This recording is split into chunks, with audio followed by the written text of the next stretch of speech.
Trend of nepotism in Nigeria. Okay, for example, there was news, coming out recently about the CJN appointing this person or that person daughter as a Yes. judge of the Federal High Court of the High Court and all that, trying to get the daughter nominated and all that.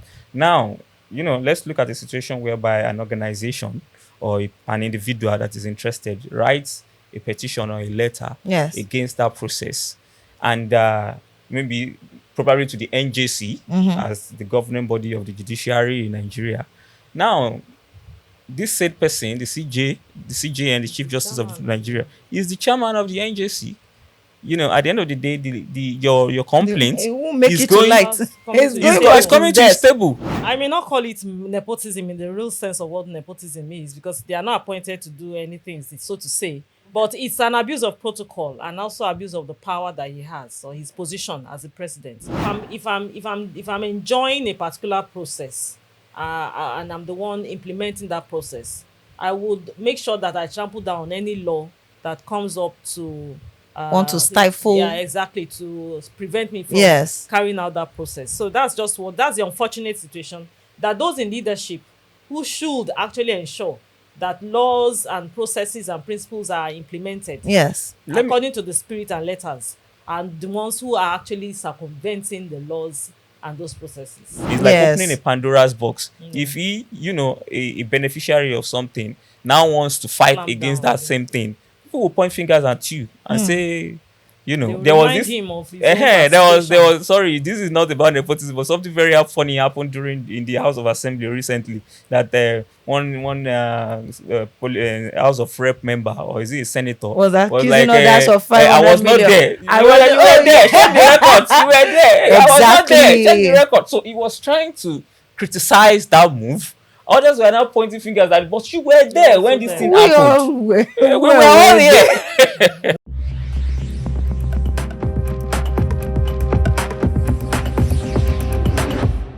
Good morning, everyone. Welcome to Law Unscripted with Gavel. My name is Ihinet Mary Ekata, and today with me in the studio, I have Barrister Femi. Nice to meet you, sir. Good morning. Good morning to you. And I have Barrister Ibitara. Good morning, ma'am. Good morning. Yes. So today we're going to be discussing a very interesting topic, and that is trend of nepotism in Nigeria.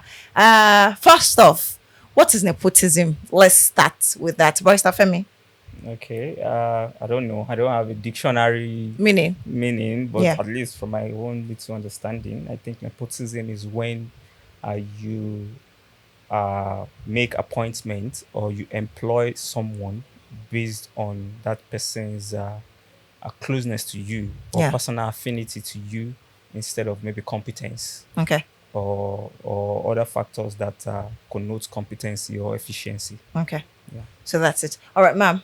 What do you want to add? Yeah. Basically, nepotism is favoritism or giving preferential option to a person because it's probably a friend or a family member, not giving cognizance of capacity or capability of that individual or group of persons.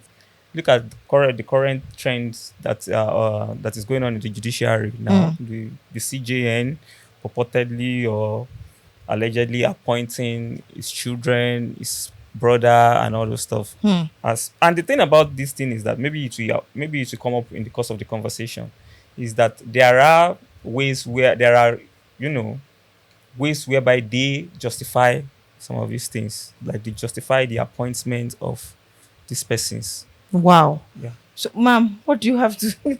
Well, on that, Yes. putting his children ahead Yes. in terms of protocol, I may not call it nepotism in the real sense of what nepotism is, because they are not appointed to do anything, so to say. Okay. But it's an abuse of protocol and also abuse of the power that he has or Okay. his position as the president.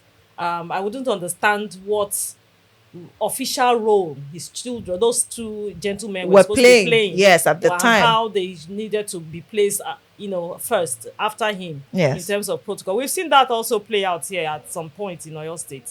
I know the late governor of Oyo State, Jimobi. There are times when in official matters it's him first, followed by the wife before the deputy governor. So we've seen in programs that are even published. So it's there all over. It's in our faces. Nepotism is in our So, faces. what framework exists? So it seems it's in our faces, but before we even go to the framework, is it a bad thing? Well, it it is and it is not. Okay. Uh, I don't know. It's sometimes you can there might be a necessity for you to appoint maybe someone that you know A or family your member. family member into a position of power or maybe employ them, Okay. because sometimes people make arguments for people that you know or for people that you have affinity to, in the sense So that you trust them. you trust them, and you know their capability, you know Okay. what they can do, you've worked with them before, Yes. you've seen them achieve great things or something like that. So I think that's those are some of the strong arguments for appointing someone that you know or your friend or your colleague into positions or something like that. But also, Okay. there are also, arguments against these kind of situations, that it's breeds complacency, familiarity, it breeds a lot of things, negative things, and laziness. It brings in laziness and all those things. There's this idea that Shebi is my friend now. I It's my can. I can do this thing and I can Yes. get away with it. I can get away with incompetency and all that. And of course, incompetence. For example, the fact that someone that is a medical doctor, you appointed that person to be maybe the aviation minister or What something does like he that. That is know? very common in Nigeria anyway. You appoint that maybe because he's your friend and he helped you during the campaign process, So it's and more like then you're you paying are him. exactly like a kind of reward process. Yes. People have now, like especially political office holders, has employed nepotism as a way of paying back. Showing gratitude. Exactly, showing gratitude, paying back Yeah. for the favors or for the efforts that were put into him getting to that position. So those Yes. are some of the bad or unfortunate areas of nepotism. So, ma'am, what are there legal framework to stop this? So we know it's bad. It breeds complacency. Sometimes breeds corruption. But is there any law stating that before you appoint this person, these are the criteria, or you shouldn't appoint at all? Is there any legal framework to curb this growing menace? Well, if you're talking about nepotism as nepotism, there's Yes. no law that is specific to nepotism. But the Federal Character Act is there to actually avoid or prevent nepotism, where it distributes appointments across all the states of the federation, and ensures that Federal Character Act is supposed to ensure that everyone who is in Nigeria, or every region of Nigeria, or every geographical area, Yes. he is captured or is represented in terms of leadership. But when you're talking about a law that says, oh, nepotism, if you appoint because he's your friend and blah blah, we really don't have that in the country. Wow. Yes, but there are systems that were put in place to actually prevent nepotism. But whether they're working or not is another thing. So, Barrister Femi, you agree there are systems, right? Yeah, of course. And following up what she said, Yes, of course, the please. Federal Character Act and all those things, and of course, the provision for the federal character in the Constitution, and of course, looking at some of the, whenever if you're in an office or in a Yes. position of power, there's also the code of conduct that Okay. regulates how you work, what you do, and the ethics of that work that you do. Yes. And in many of these code of conduct, there are provisions for conflict of interest and all those things. And these things come up. You don't take favors, you don't give favors to family members, to friends, to relations. These things are entrenched in all of these things. So why are Uh, they not working? It well, looks like they're not They're not working. working because the people who should actually Enforce implement it. are are the also people perpetrators perpetrating of nepotism. nepotism. So it's if I'm enjoying a particular process, and I'm the one implementing that process, I would make sure that I trample down on any law that comes up to Want to stifle? yeah, exactly, to prevent me from Yes. carrying out that process. So that's the unfortunate situation, that those in leadership who should actually ensure that laws and processes and principles are implemented Yes. Let me according to the spirit and letters, and the ones who are actually circumventing the laws and those processes. Okay. You let me want to give you say? an instance. Yes, please. Okay, for example, there was news, coming out recently about the CJN appointing this person or that person daughter as a Yes. judge of the Federal High Court of the High Court and all that, trying to get the daughter nominated and all that. Now, let's look at a situation whereby an organization or an individual that is interested writes a petition or a letter Yes. against that process, and maybe probably to the NJC as the governing body of the judiciary in Nigeria. Now, this said person, the CJ and the Chief Justice of Nigeria, is the chairman of the NJC. At the end of the day, your complaint It won't make is it to going light. It's It's coming to going his back it's table. coming his to his desk. table. Your complaint is coming to his table. So, and he is the one that initiates the process. He is the overseer of the process. So, how effective do you think that your process that you are trying to put into Yes. motion will, be? How effective will it be? So, these are some of the things that you are, that is, combating against the fight against nepotism. Even if it's not the CJN, even if it's maybe another office, maybe a minister, and you write, oh, this thing, this thing, this thing. He got there through nepotism, maybe because of his Exactly. affinity to, Yes. and you are Someone. now, hey, no. Beneficiary.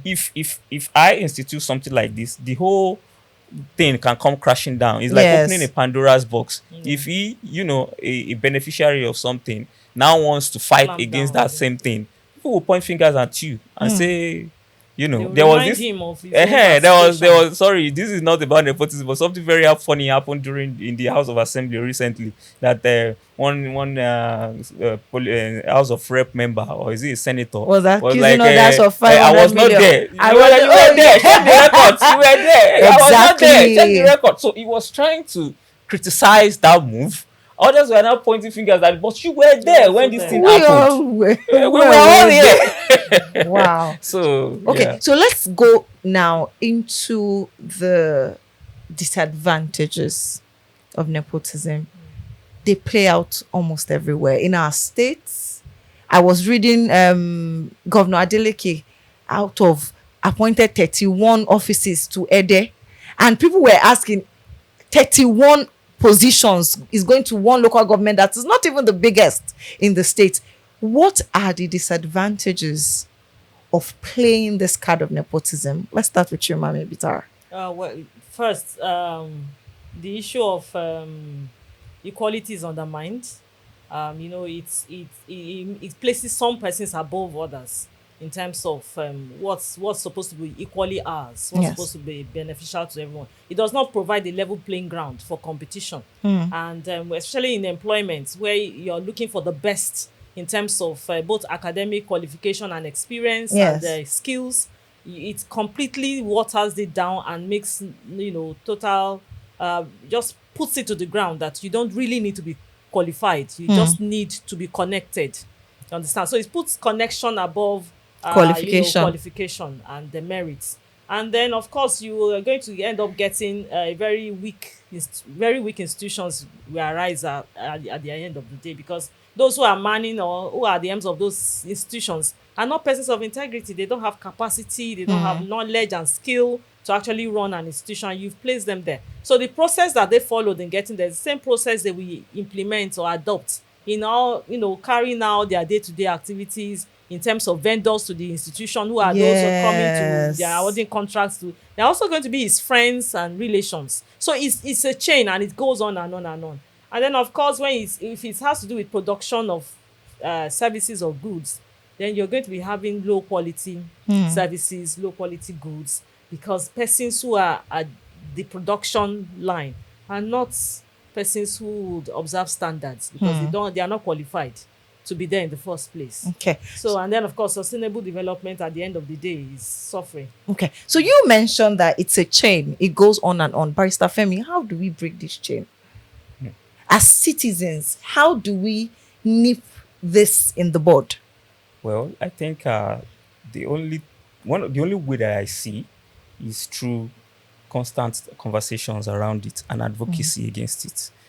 So we can't just take one action. No, there's no one action. It has to be a process, and of course, the process starts from actually civic participation, taking interest in what goes around you, taking interest in the election process, in choosing the people that represent you. So it is by choosing good people, that all these chains can be broken if you choose a good person, a competent person. That kind Yes. of person, when he gets there, we surround themselves too with competent people. So it is by taking active participation in the civic process, advocacy, trying talking about it. We Yes. can't relent. That's all we have, and that's all. And with talking about it, we can achieve, make changes, Yes. little changes, and those little changes can coalesce into something big. So let's keep talking about it. Let's keep making demands for the right thing to be done. I think that is the only way we can, because at the end of the day, they have the power. Those people in power have the power to appoint whoever they want.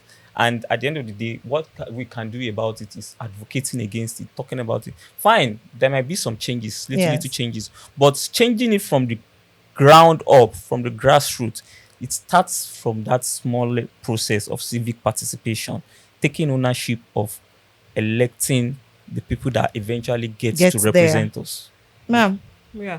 Um, Also continue from that, there's CSOs, civil society organizations, who know better, or you understand, need to also come in here to put power back in the help to put power back in the hands of the people. Hmm.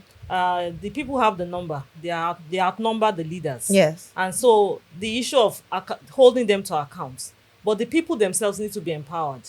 They need information, they need their capacity developed to be able to know that, oh, so this, why we are suffering is because there's part of our problem is nepotism, and how do Yes. we solve it is by calling out our leaders and say, in this is what is available, but this is what we see you doing, or what are your plans and what have you done with this so much money, and all that. And also complain. We observe that the road that was constructed has started, Going bad cracking, going in. bad, and breaking down. And so how come this is happening? So the leaders now know that, or those who are duty bearers now know that they're going to call me out if I don't do the right thing, or if I'm going to appoint my friend. What is your qualification? Let me look for a friend that is That can actually do the qualified, that job. can do the job, because the Yes. people out there will actually call us out and demand accountability from us. Awesome. So, Barrister Femi, your last words on this topic, trends of nepotism in Nigeria. Well, What's the way forward? Well, I think my last word would be for us to participate in the process of governance. I think people these days have this kind of apathy, and I can't blame them. It stems from years and years of bad governance.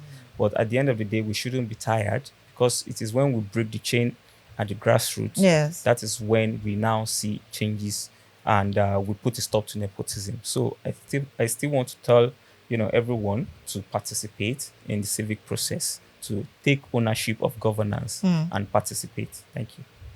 Ma'am. Yes, I'd like to talk to all of us, because we're all in this, and we actually carry out nepotism one way or the other, all of us in our little spaces. Yes. So I just like to encourage all of us, both right from the grassroots to the top there.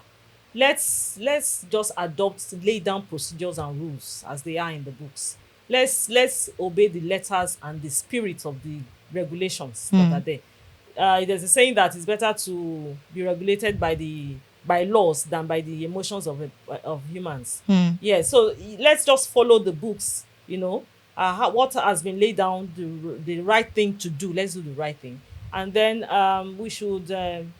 The authorities need to put those laws in place. A law that is specific to nepotism, and say this law is, has punishment. Yes. It explains what nepotism is, what characterizes Yeah. nepotism, and how do you fall short. How do you offend the law, and then punishment is also there. So, and then of course we should all, the processes of recruitment and maybe appointment should be made clear. What are the qualifications, and then what is the process or the procedure? It should be made clear for everyone to be able to access and see and say, okay, This is what this is what it should be.